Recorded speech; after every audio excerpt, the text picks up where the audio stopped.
ఇప్పుడు మనం light bending గురించి ఒక చిన్న యాక్టివిటీ ద్వారా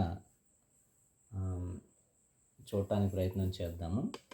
ఇక్కడ మనందరికీ తెలుసు, లైట్ ఒకే మీడియంలో ట్రావెల్ చేసినంతసేపు కూడా లైట్ ఎక్కడ కూడా బెండ్ అవ్వదు. అంటే ఒక మీడియంలో ట్రావెల్ చేసినంతసేపు కూడా అది స్ట్రైట్ లైన్ పాత్లో వెళ్తుంది అనమాట. సో చూడండి, మనం ఇక్కడ 2 మీడియమ్స్ ఉన్నాయి. ఇక్కడ ఈ బాటిల్లో కిందేమో లిక్విడ్ మీడియం, పైనేమో గ్యాసెస్ మీడియం ఉంది. ఇప్పుడు దీన్ని నేను ఓన్లీ గ్యాసెస్ మీడియం నుంచి లైట్ని పాస్ చేస్తాను. సో ఏం జరిగిద్దో చూద్దాం. అదేవిధంగా ఓన్లీ లిక్విడ్ మీడియం నుంచి లైట్ని పాస్ చేస్తాను, అప్పుడు కూడా ఏం జరిగిద్దో చూద్దాం. ఇప్పుడు ఆ తర్వాత నేను గ్యాసెస్ మీడియం నుంచి లిక్విడ్ మీడియంలోకి లైట్ని పాస్ చేస్తాను, అప్పుడు ఏం జరిగిద్దో చూద్దాం. సో ఫస్ట్ ఆఫ్ ఆల్ నేను ఓన్లీ గ్యాసెస్ మీడియం నుంచి లైట్ని పాస్ చేస్తున్నాను. సో మీరు స్పష్టంగా చూడవచ్చు, లైట్ అనేది స్ట్రైట్ లైన్ పాత్లో వెళ్తుంది.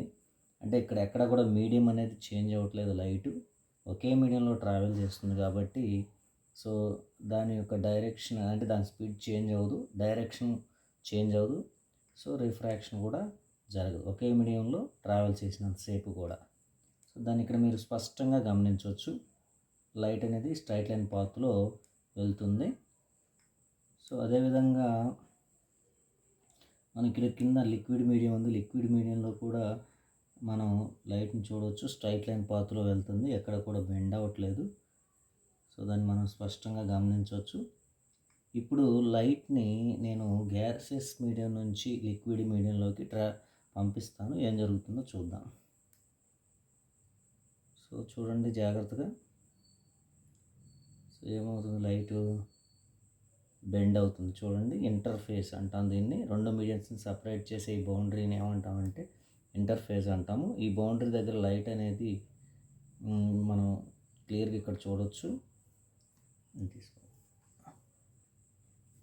సో ఇక్కడ చూడవచ్చు, ఈ 2 మీడియమ్స్ దగ్గర లైట్ అనేది బెండ్ అవుతుంది.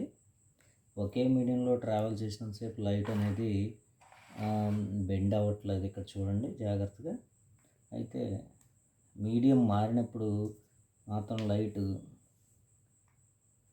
బెండ్ అవ్వటం అనేది జరుగుతుంది అనమాట. ఇట్లా అంటే గ్యాసెస్ మీడియం నుంచి లిక్విడ్ మీడియంలోకి లైట్ ట్రావెల్ చేస్తున్నప్పుడు మనకి బెండింగ్ అనేది జరుగుతుంది అన్నమాట.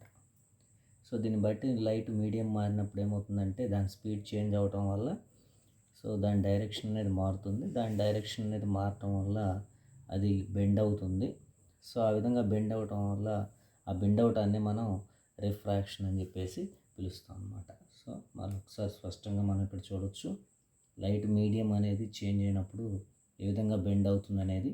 అదేవిధంగా ఒకే మీడియంలో ట్రావెల్ చేస్తున్నప్పుడు అది స్ట్రైట్ లైన్ పాత్లో వెళ్ళటాన్ని కూడా మనం ఇక్కడ గమనించవచ్చు. ఒకే మీడియంలో వెళ్ళినప్పుడు క్లియర్గా చూపించడానికి ట్రై చేశాను.